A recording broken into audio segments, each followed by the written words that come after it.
Hello, I'm Germain, and I'm here to talk about altitude awareness. It's one of the things that keeps coming up in the sport, and I don't think it's going to stop. The ground keeps coming up at skydivers. It is the nature of the sport. So, we've actually just recently saw a new video that a lot of people have seen of a two-way of obviously inexperienced jumpers just about going in, and neither one of them pulled. They were saved by their cypresses.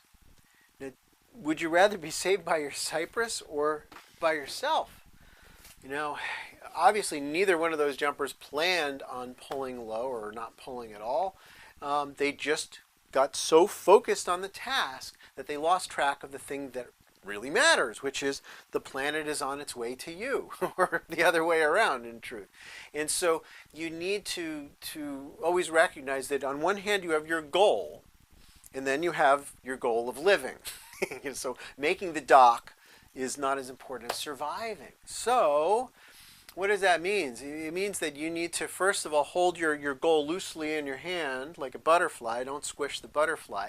And it means that you need to be wide awake when you're up there. Now, some say, well, if I have a cypress, if I have an Optima, right, if an audible altimeter in my ear, I always have an Opta on me. Actually, sometimes I've got more than one audible altimeter.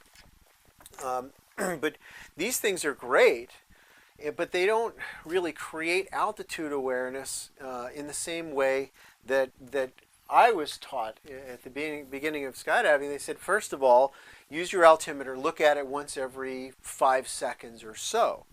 Sure, but when you get engrossed, 5 seconds suddenly slurs into 7, suddenly expands into 12 or 14 seconds, where you're focused on the task and you're not looking at your alti.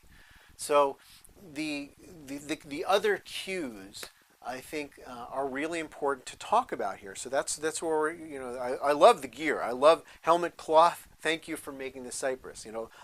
Larson and Bruscart, thank you for making such great audible devices. But we don't want to need you. We want to be, sort of bounce proof. And so one of the things that I learned from the beginning, the hard way, is that if you look at the ground, you'll know, right? So you got to look away from the action and look at the planet and notice what it looks like at 12,000 feet, at 7,000 feet, at 3,000 feet, at 2,000 feet. You got to know what that looks like. So that is an important thing to sort of pay attention to what you're looking at. Are you actually taking that snapshot at the ground? But sort of on a bigger sense, though, without actually looking at it, you can know that you're getting low by the change of the quality of the light, right? So in other words, when you're at higher altitude, usually it's brighter. And as you get lower, it gets a little bit darker. And as you get down to 2,000 feet and below, it is noticeably darker than it is up high. Watch videos, maybe move the cursor over to the beginning of the skydive and then down towards the end of the skydive. You'll notice that the quality of light is very, very different.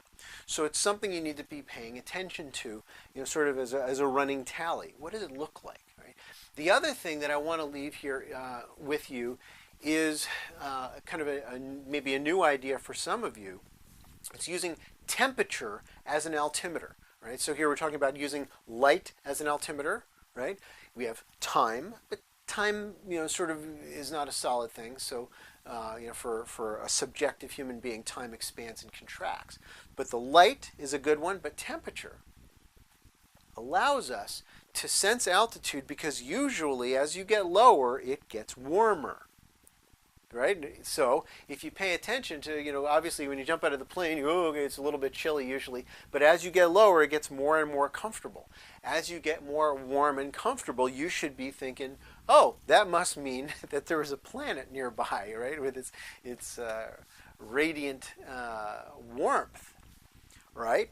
And so to be aware in free fall is not just about checking altimeters or listening for audibles or, God forbid, waiting for cypresses to save you. Altitude awareness is about noticing light, temperature, You know, is there a cloud layer going by? Well, what was the height of that cloud? You should have been paying attention on the way to altitude, right? As you're climbing to altitude, you look outside the airplane. Oh, there's a cloud layer. Oh, that's about 3,000 feet. Awesome. That's a perfect one. But even better would be a 5,000-foot layer that says, you know, where you get a couple puffies in the distance that says this is break-off altitude, right?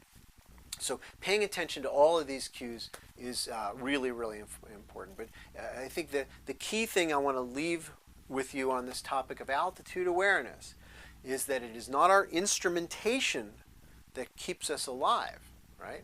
It's our awareness. And that requires the ability to focus on the task and focus on the big picture at the same time. You can do it. Just don't be so worried that you're going to fail in your task of getting to that formation and docking that you ignore more important issues like getting old. An old Jewish couple's walking through the streets of New York on their way to dinner, and they're starving, and they're saying to each other back and forth, "I'm so hungry! I'm so hungry!" And they're walking and walking and walking, and finally they get to the restaurant. They eat the food. They leave the restaurant, are walking home. What do they say? "I was so hungry!" Fly so high, free as an